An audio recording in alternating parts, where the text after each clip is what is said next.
So allow me to say from a grateful heart,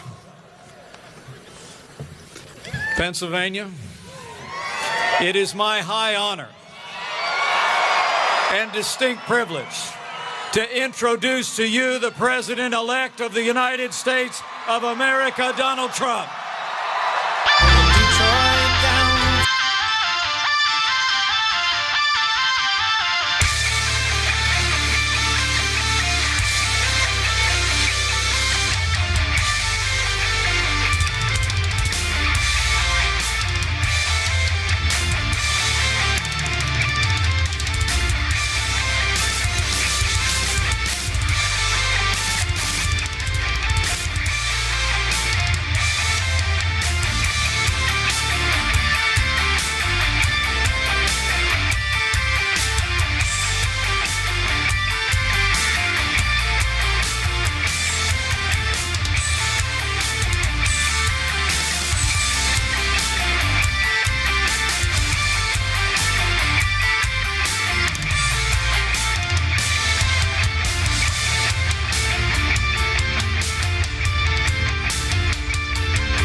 Merry Christmas, everybody. Merry Christmas.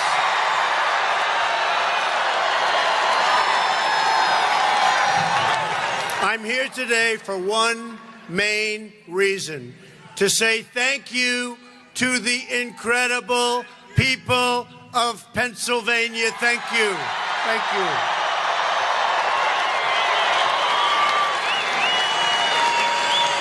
This is the first time the Republican Party has won the state of Pennsylvania in almost 30 years.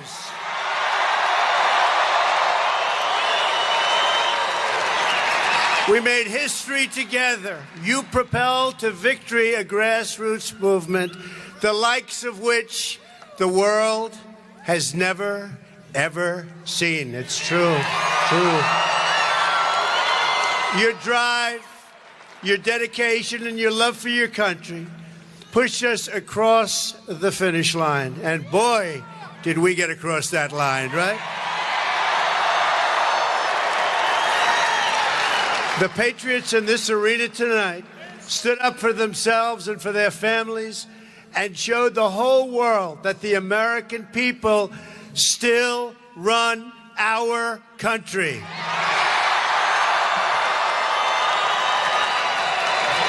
I will never forget you, and I will never, ever stop fighting for you. I will never, ever let you down. Believe me.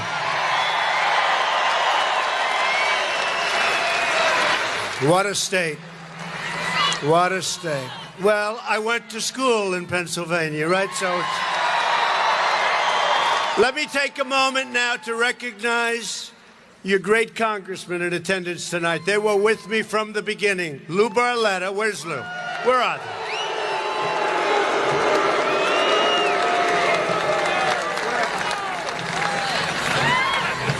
Tom Marino.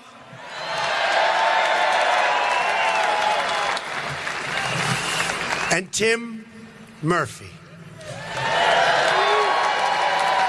And I just see in the audience, I didn't know he was here, Jeffrey Lord. Oh, he fights so hard. Oh, that Jeffrey. It's so unfair. They stack up 7-1, but he handles it. CNN, they stack it up against him. They stack it. They are not happy with the results of this election, and it was a stampede. Uh-oh, their camera just went off, folks. Jeffrey, their camera just went off. I also want to give a very special thank you to the men and women of the United States military. Incredible people. We're in your debt, and we will never let you down. As part of our commitment to those who serve, we're going to rebuild our badly depleted military, and we are going to finally take care of our great veterans. We're going to take care, believe me. Our defense policy can be summed up in three very important words: peace through strength. And we're going to get the military going, folks. And we are going to negotiate tougher deals. Do we agree? Where we get more equipment for less money. For instance, you saw the other day about an airplane. Now, I have a nice airplane. But this plane is going to cost $4.2 billion. Air Force One. I don't want a plane to fly around in that costs $4.2 billion, believe me. 4.2. Not going to happen. But we're going to work with Boeing, and I didn't order it, please remember this. But we're going to work with Boeing. We're going to cut the price way down. Way, way down. And how about the F-35 fighter? It's a disaster. It's totally out of control. Totally out of control. So we're going to get more equipment for our military, and we're going to get better equipment for our military at a smaller price. Does that make sense? Okay? Believe me. We're also going to stop trying to build new nations in far-off lands, many areas you've never even heard of these places. Okay? We're going to stop. We're going to be so strong. We're going to be so respected. We're going to be so powerful. We're not respected now. And believe me, it's going to turn. And we're going to have this great, incredible, powerful military. But you know what? I don't think we're ever going to have to use it. And that would be very, very nice. It's America first. Be very, very nice. Instead,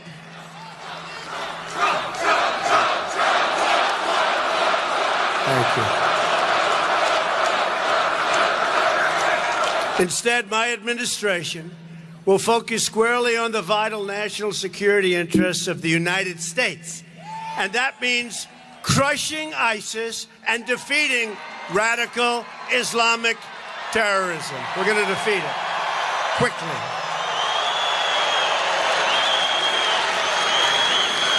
But to be a strong nation, we must also be a wealthy or a rich nation.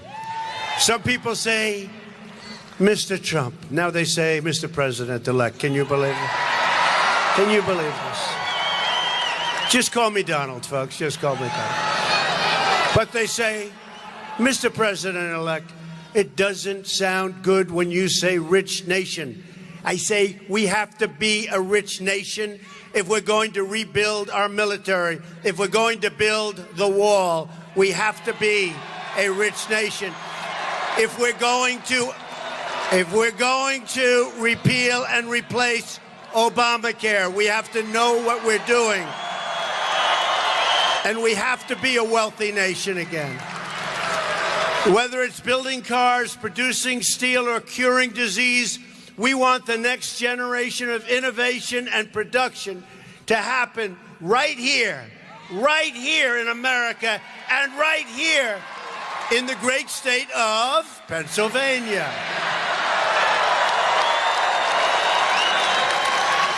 And I have to tell you about Pennsylvania. So, you know, they were all saying, you just don't win Pennsylvania. Everybody thought for years and years that they were going to win Pennsylvania as a Republican. They call it the bride that got away, right? This is such an important state, and they were saying, he won't win it. He's down in the polls. And I didn't understand it because all of these gentlemen back here, and these are tremendous people that love you, your congressman, they were saying every yard in Pennsylvania has a Trump-Pence sign, right?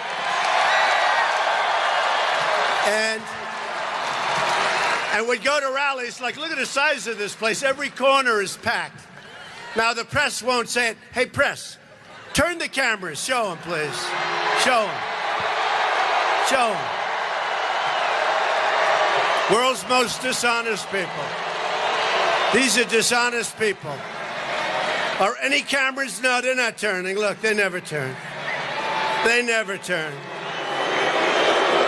What a shame. Very dishonest people. Very, very dishonest people. You know, the only way you know how crowd, like you take a look at this crowd, right?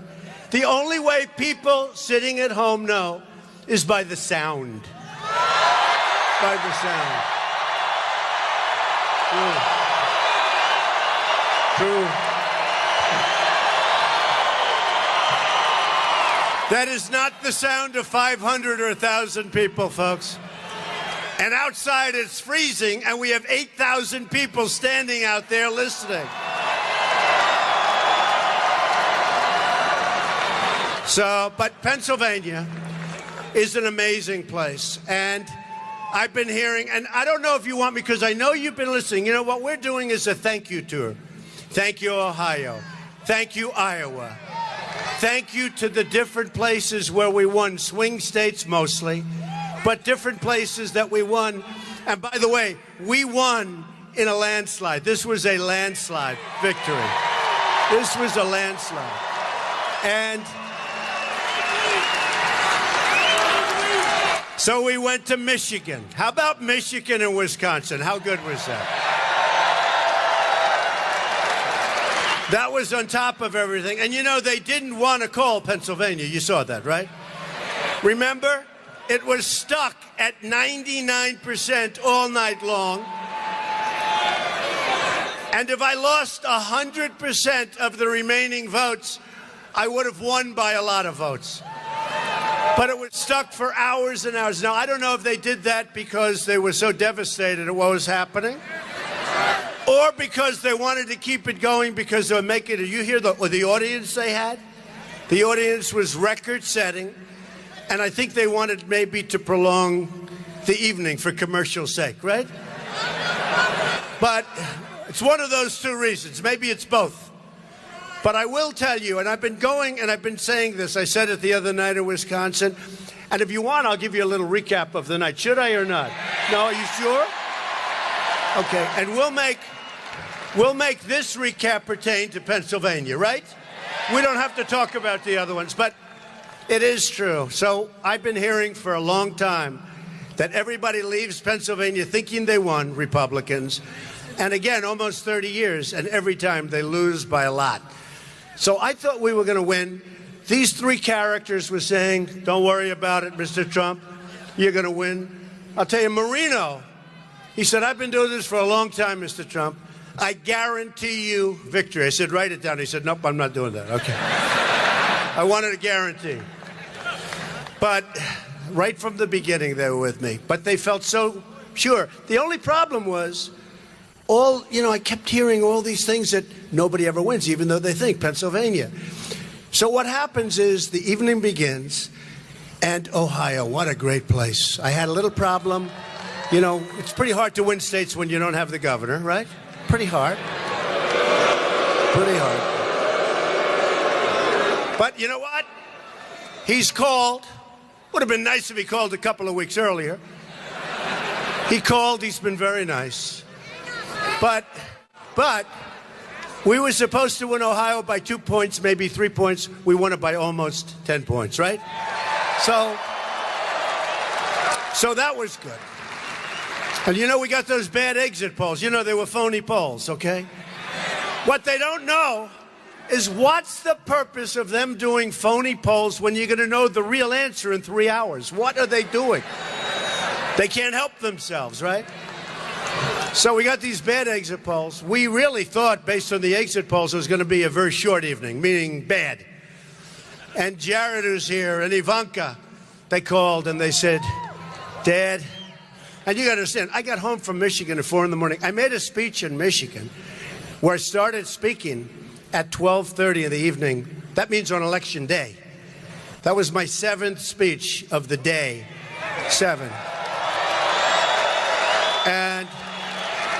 And the crowds are all like this. And you know the beauty about a crowd like this? This place is packed. But there's a difference between before the election and after the election, right? Before the election, you people are like wild beasts, wild animals. We're going to win, Mr. Trump. We're going to win. They're screaming, jail, jail, prison. We're going to win. Right? Right? They're going crazy.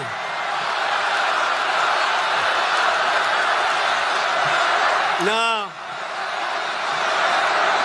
They're screaming, we want the wall, build the wall, Mr. Trump. And we're going to build the wall, don't worry about it. Okay.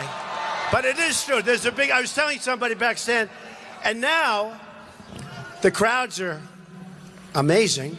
And you know, it's hard to get a big crowd after an election. If somebody else, a normal person, came after an election, even after a victory, you'd have 15 people. People would say, we had enough, we're not going. And this place is packed. This is a big stadium, by the way.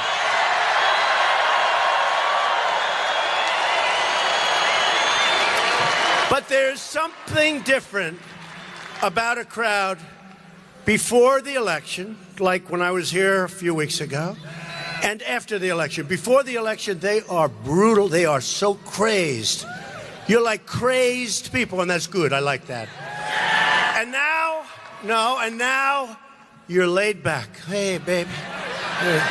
Hey, onward, Mr. Trump, onward. Right? No, it's great. It's beautiful. In other words, you've won, and you feel great about it, and you don't have to go totally wild. Right? It's much different. No, it's much different. It's different.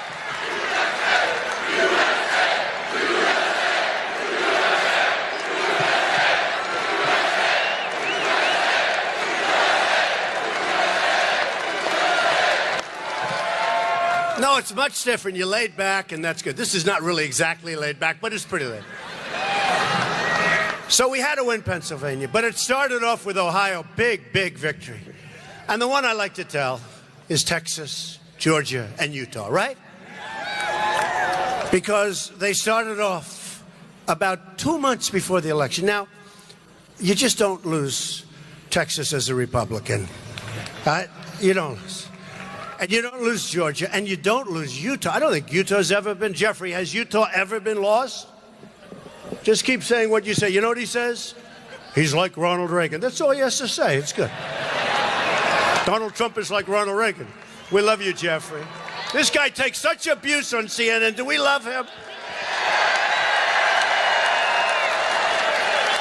I hope he's getting paid a lot of money because he deserves it, believe me. But it's sort of incredible. But what happened is they're saying Texas is in play. Texas is in play, right? Is that Texas? I said, Texas has never been in play. And then I go to Texas, I make a speech, and we have an arena that's bigger than this one. It's packed, 10,000 people outside. And I say, how can it possibly be in play? But you saw it, right? So they say, Texas is in play. Then they say, Georgia. Now, Georgia, we're supposed to win by a lot. And they have me even, right? And then they say Utah, and in Utah they have this character. I never saw a guy like this. No, I never saw a guy like this. This guy was like horrible. And they said, the third party candidate looks like he's got Trump in trouble. And my wife looks at him and says, you're not going to lose. She knows more than these dishonest people. And they knew it. They knew it. They knew it. So what happens, you know what happened, because you're watching. They had a record audience, the biggest they've ever had. And it opens. The polls open. And now they're closed. And now they go on live all over the country, really all over the world. And the first thing they do, Texas has gone to Donald Trump. I said, what happened? I thought I was... And they always started off with, we have breaking news, right? We have breaking news, like, you know, about 12 seconds after the show up. This is a state that I was supposed to be like, go late in the night. We have breaking news. Texas has gone to Donald Trump. I said, man, that's good because I'm a little worried, you know. That's why nobody believes these people.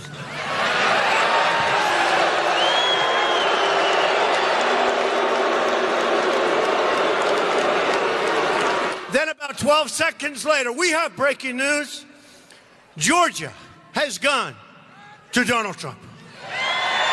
Right? Then again, now my state of Utah, I love Utah. And I couldn't believe that I was tied with this guy. This guy. Nobody ever heard of him. Nobody. And he was saying, if he wins Utah, he thinks he can win the whole thing. I don't understand what we...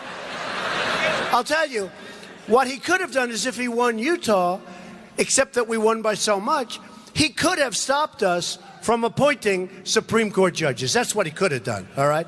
Bad, sort of a bad guy. So I watch this guy, and I hear that basically I'm tied in Utah. And the third one, they go, we have breaking news. Utah has gone to Donald Trump. Thank you. Oh.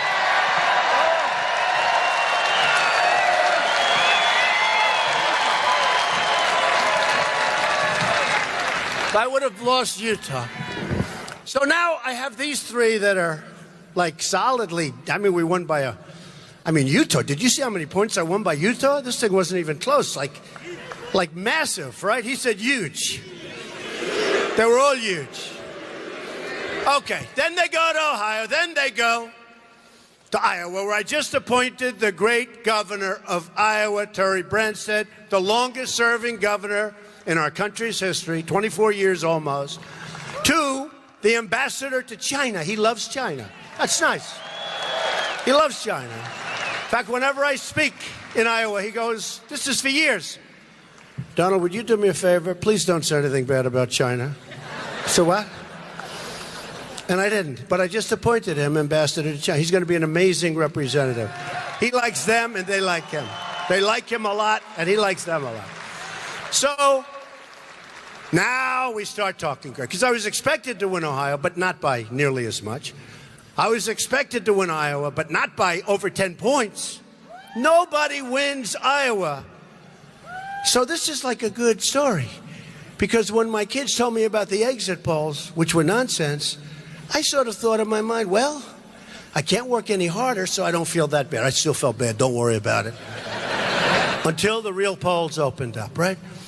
So then we go down to Florida, and we start.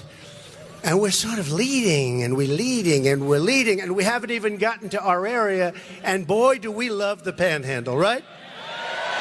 And we're leading a little bit, just a little bit.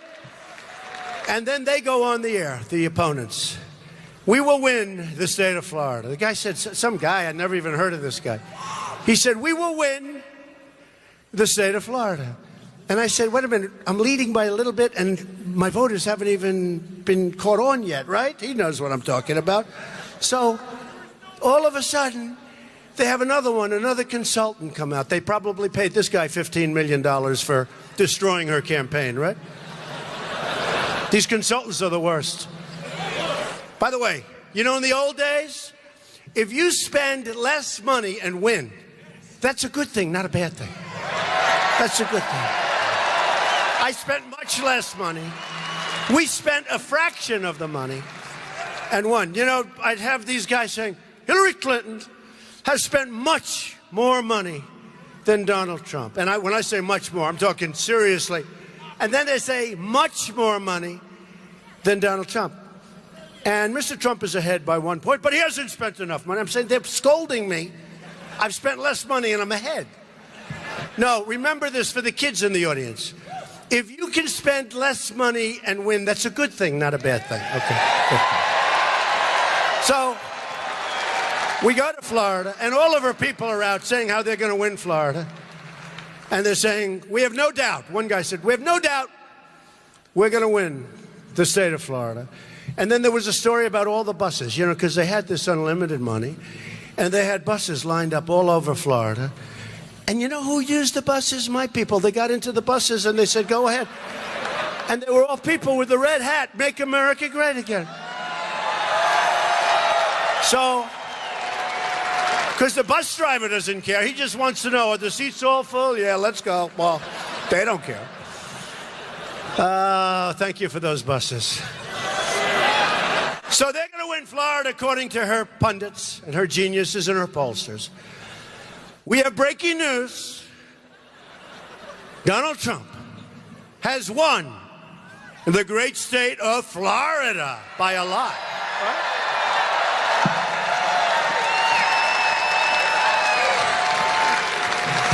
Then the same pundits get on. And I could tell you, because I had a great conversation with President Obama. And I said to him, no. Although this foolish guy, Josh Earnest, I don't know if he's talking to President Obama. You know, having the right press secretary is so important. Because he is so bad, the way he delivers a message. He can deliver a positive message, and it sounds bad. He could say, ladies and gentlemen, today we have totally defeated ISIS, and it wouldn't sound good, okay? All right? I have a feeling they won't be saying it, but I know we will be saying it.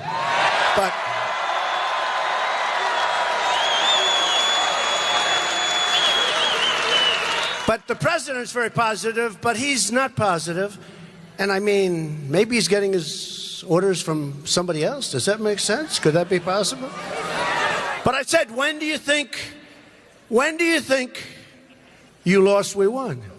And I will say this, look, from everybody's standpoint, when Ohio came out with those huge numbers, when Iowa came out with those huge numbers, and then huge, and then we won Florida. So, now the pundits go out again, and they're talking about the great state of North Carolina. We love North Carolina, right?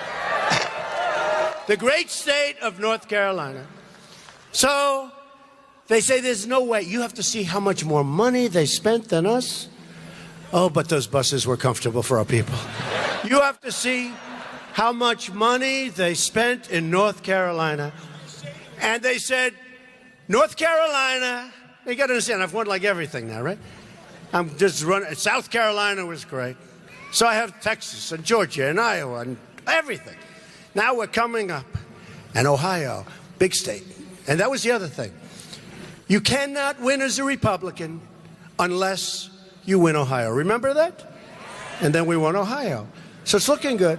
Then we won Florida. But North Carolina was our firewall. Remember they said, nope, you can't win North Carolina. Ladies and gentlemen, we have breaking news. Donald Trump has won the state of North Carolina.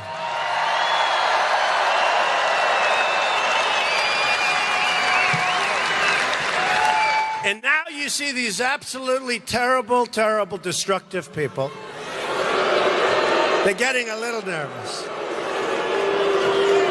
They're getting a little nervous. John King, nice guy, he's got the map. He's good with the map. But his hand is starting to shake. You know, it's got... Oh, my God. Oh, my God, he won. Because remember they said before the election, there is no path to 270 for Donald Trump. Oh, but there's a path to 306, but there's not.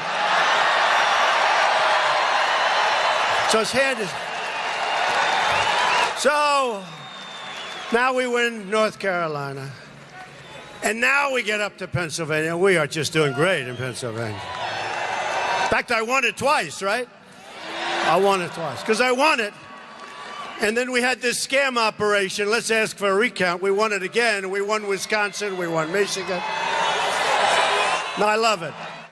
I hope somebody else asks for a recount, because I love winning. You know, we'll win it 3, 4, 5 times. Actually, they did a full recount in Wisconsin. And I received 138 votes more. Me, I got more votes. Scam. Remember I told you it's a rigged system, right? It's terrible. And not rigged for us, believe me. The other way around. So now we come up to Pennsylvania, and they don't want to put it. But I see we're going to win. fact, I start doing interviews, because if we win Pennsylvania, it's over, right? So now I'm doing interviews because it's at 99%, and there aren't enough votes for them to even come close. So people are saying, you can't do interviews now. I said, why not? There's no way. There's no way. So I started doing interviews. I felt very comfortable. They just didn't want to do it. But what happened? Now you watch John King, the hand is shaking, quivering. Ladies and gentlemen, Donald Trump has won Wisconsin. Now that wasn't supposed to happen, right? Then he goes, oh, you could see he's like getting ready to throw up all over the... Ladies and gentlemen. Then they go, we have breaking news. And I kept waiting for Pennsylvania. But why wait for Pennsylvania? Because they said, ladies and gentlemen, Donald Trump has won the state of Michigan. Now they're going, whoa, whoa. Now, Wisconsin hasn't been won for 38 years. Michigan hasn't been won for about that or longer. I mean, it's like crazy. And I love Pennsylvania, but we didn't even need you guys. Isn't that terrible? Because they waited so damn long. They took all of your glory away, right?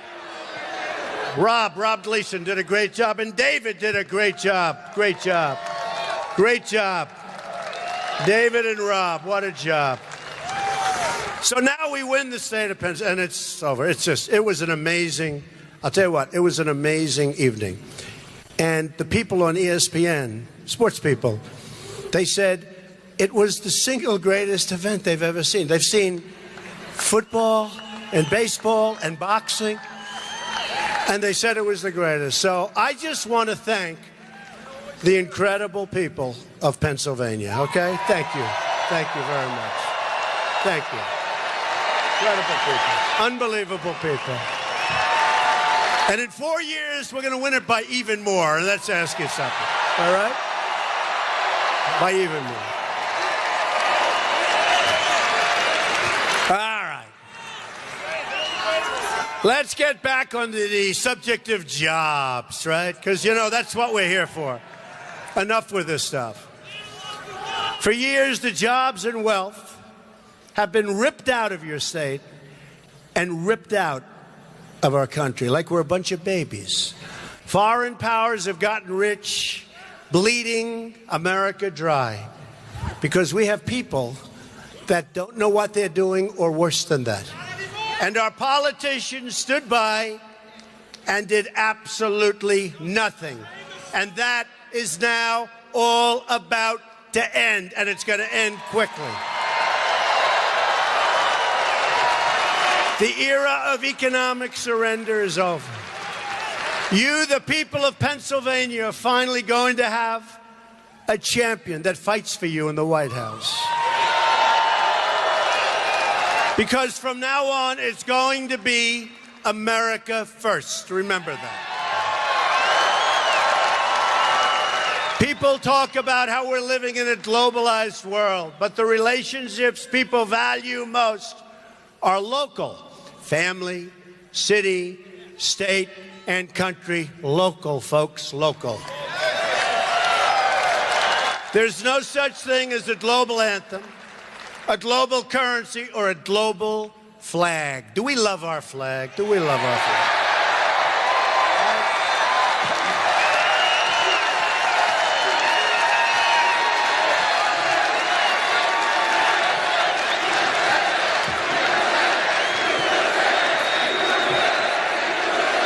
We salute one flag, and that is the American flag.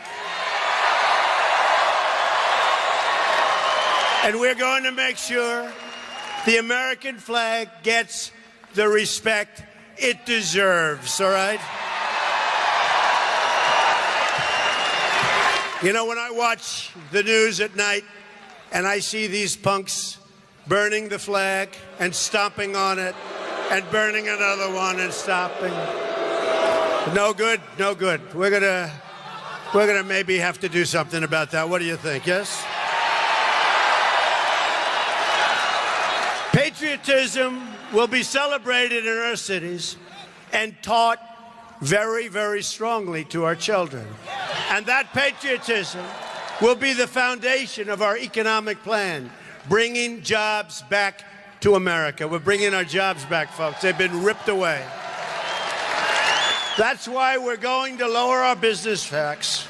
We are going to lower our business tax big league from 35% to 15%. Right now, we're one of the highest taxed nations in the world, and we're going to be among the lowest, and we're going to have jobs come pouring back. We want to bring in new companies and new jobs to our shores. That's also why we're going to eliminate job-killing regulations. Cancel many executive orders. Believe me, we're going to be canceling a lot.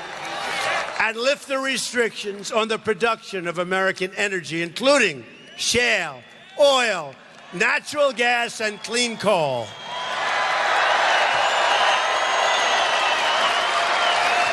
And we are going to put our miners back to work, okay? Get ready.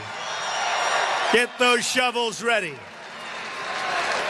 Another critical element of our jobs plan is a historic $1 trillion investment in our crumbling infrastructure. Our infrastructure is going to hell. We're going to fix our infrastructure. You know, we've spent, as of 2 weeks ago, $6 trillion in the Middle East. We could have rebuilt our country 3 times over. And right now, we're in worse shape in the Middle East than we were 15 years ago when we started, by a factor of 10. Our bridges are deficient, our roads are in disrepair, and our airports are like third world countries. I am asking Congress to support the construction of new roads, bridges, airports, tunnels, and railways all across our nation. We're going to do it. And we're going to build it on time, on budget, not for 3 times what it's supposed to cost. And we will put our people back to work in the process. It's time to help get Americans off welfare and back into the labor market. Rebuilding our country with American hands and American workers. We're going to rebuild our country. We're going to do it ourselves, folks. My administration will follow 2 simple rules: buy American and hire American. At the center of this agenda is fixing our absolutely terrible trade deals. I mean, NAFTA, you look at that, it's been defective for 20 years. It's been defective from the day it was signed. It's been defective. Pennsylvania, congratulations, because you're just about at the bottom of the pack in this, has lost more than 1/3 of your manufacturing jobs since NAFTA. Just about as bad as there is in the country. Although I must say, Michigan and a couple of other places have actually done worse. Okay, right? But you're all going to do great now because we're bringing those jobs back. America is now running, listen to this, a nearly $800 billion annual trade deficit. In other words, all these people, they work, they make these trade deals, right? We lose almost $800 billion a year. Who are these people? Any business people in this large audience? You know? Hard to believe. Almost $800 billion a year, and we never make good deals. You know, I actually said to my people today, they're going over Mexico, doesn't work. China is all-time record-setting. We're going to lose $500 billion trade deficit. All of these places, and I said, give me a good deal. You know what they said? There are none. We don't do with anybody. It's almost amazing that our country can even make it, but it's not going to make it for much longer if we don't get this thing going, okay? Now think of it. Think of it. It is so terrible. We've lost, and this one I can't even believe, I say it all the time. We've lost 70,000 factories since China joined the World Trade Organization. Now, I used to say, who signed it? I used to say, who supported it? We don't care anymore, right? You know who I'm talking about, right? I don't care. It's a disaster. It's the greatest jobs theft in the history of the world. Nobody's ever lost like we've lost. All because we got sold down the river by our either stupid politicians or corrupt politicians, all right?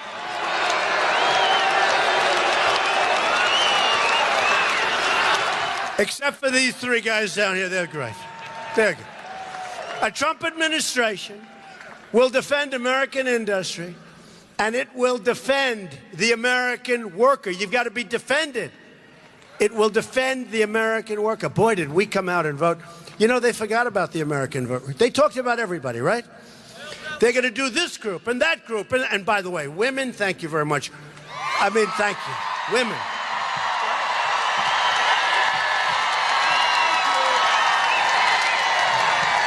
Thank you, women.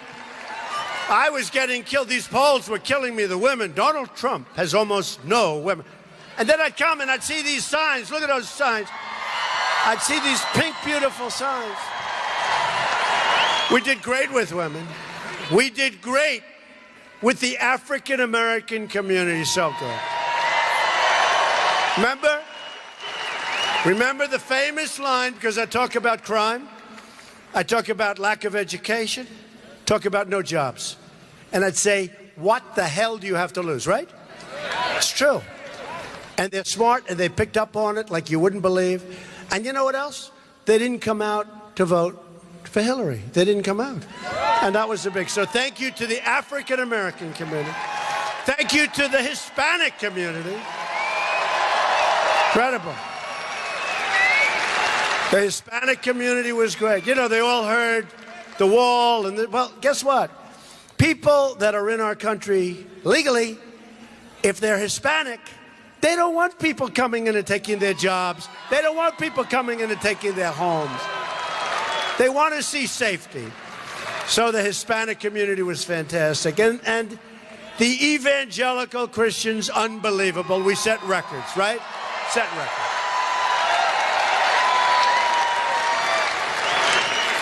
And I shouldn't say this is terrible, but as a couple of our pastors, Pastor Jeffress, a couple of them, Reverend Gray, you know, how good was Billy Graham? Was he the greatest, right?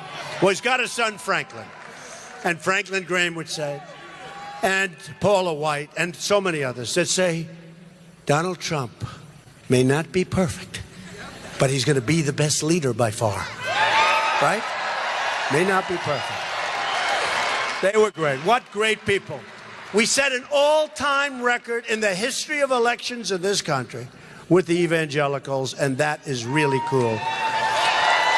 And that includes what happened in the primaries. Remember in the primaries, I was going to lose all these different states because of the evangelicals, and then I'd win by 22 points.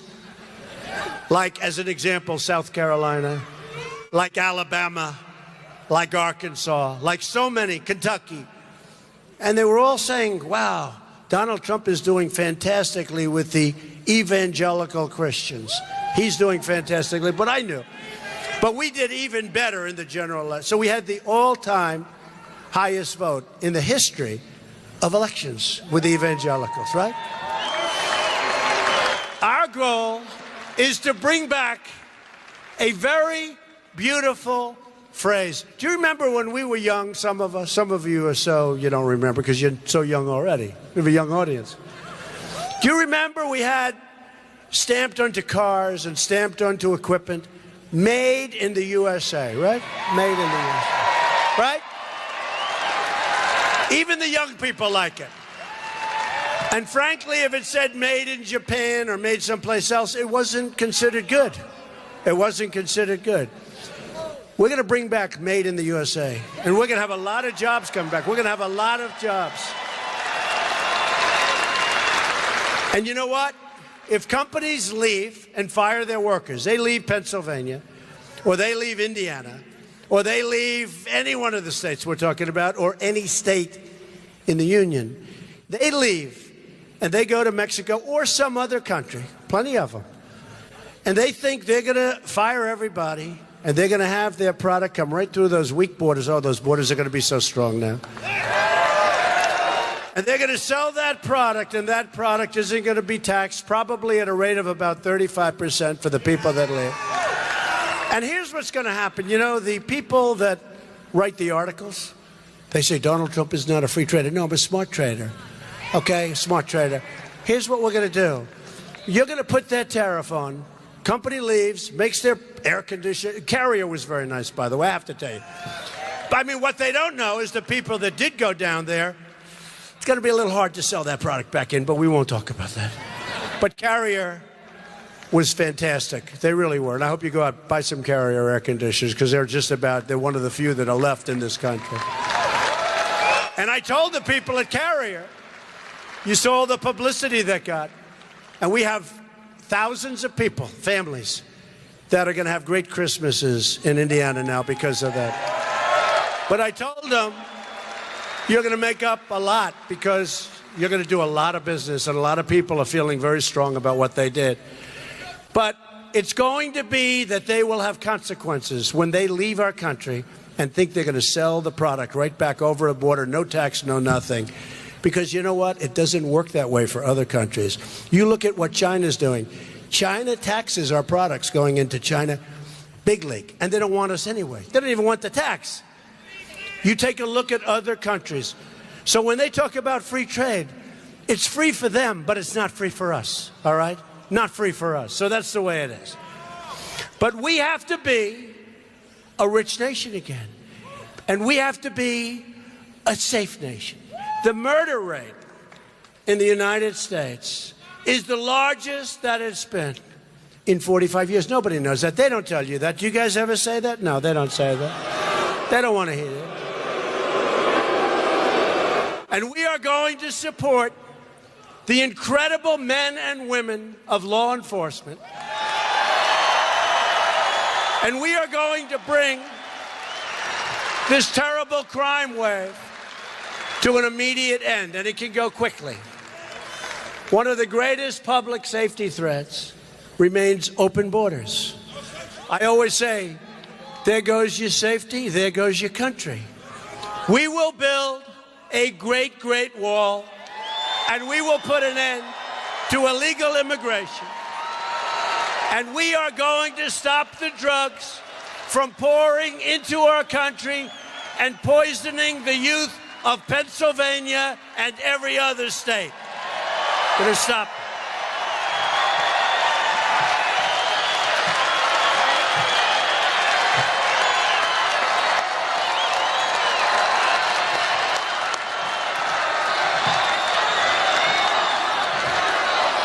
We're going to build the wall. We're going to build the wall. We have to.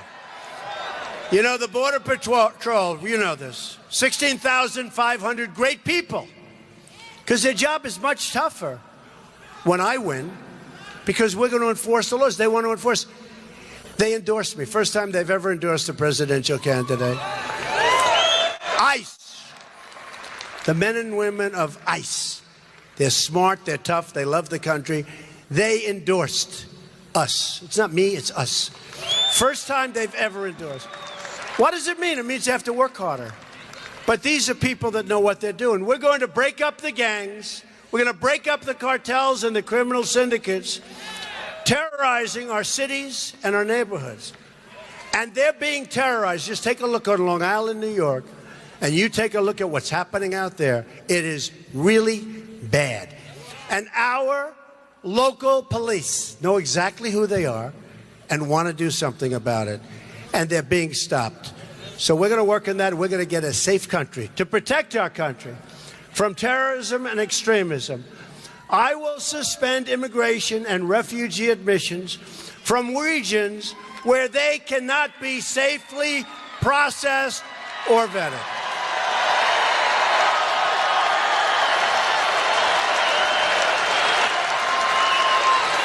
We will keep radical Islamic terrorists the hell out of our country.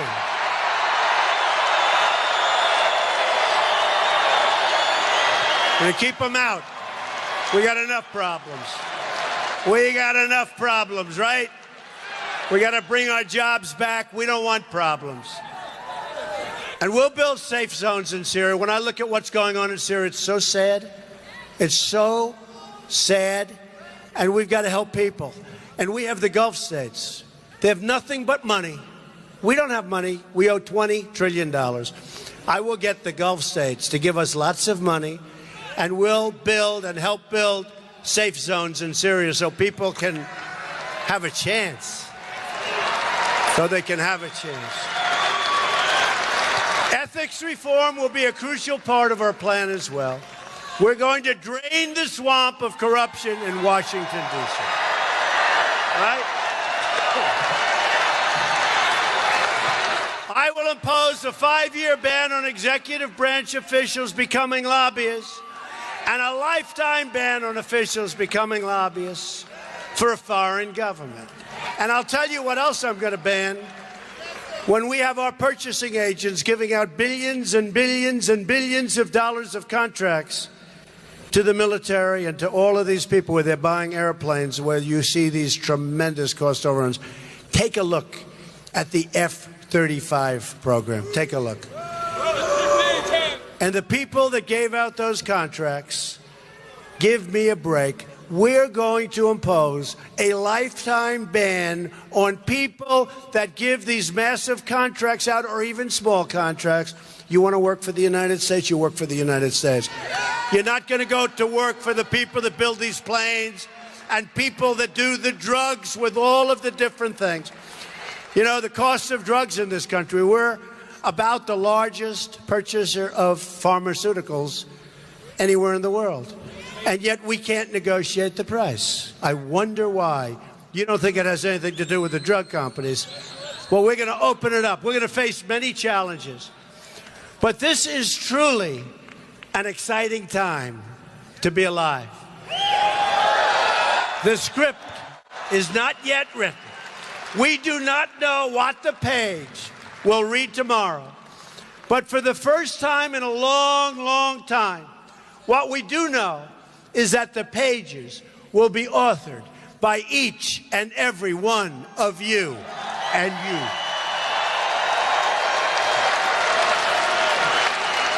You, the American people, will finally be in charge again.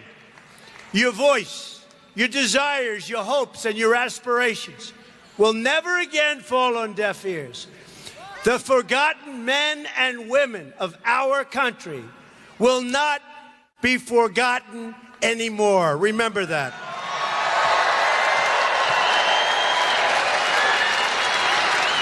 You sure as hell weren't forgotten on Election Day, were you, huh? Did you hear some of them were saying, where are all these people coming from? Together we will raise incomes and create millions and millions of great new jobs. We will repeal the disaster known as Obamacare and create new health care reforms that work for you and your family. We will reestablish the rule of law, defend the Second Amendment, protect religious liberty, and appoint justices to the United States Supreme Court who will uphold and defend the Constitution of the United States.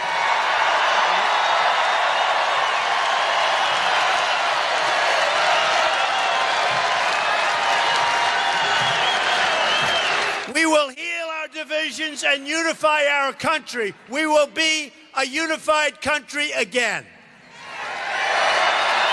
When Americans are unified, there is nothing we cannot do. No task is too great, no dream too large, no goal beyond our reach. My message tonight is for all Americans, from all parties, all beliefs, all walks of life. Whether you are African American, Hispanic American, or Asian American, or whatever the hell you are, remember that we are all Americans, and we are all united by one shared destiny.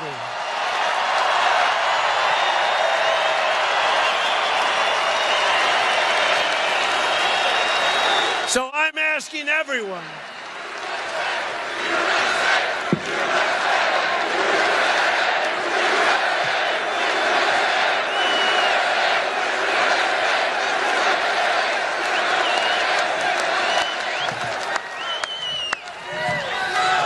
So I'm asking everyone to join this incredible movement, and that's what it is.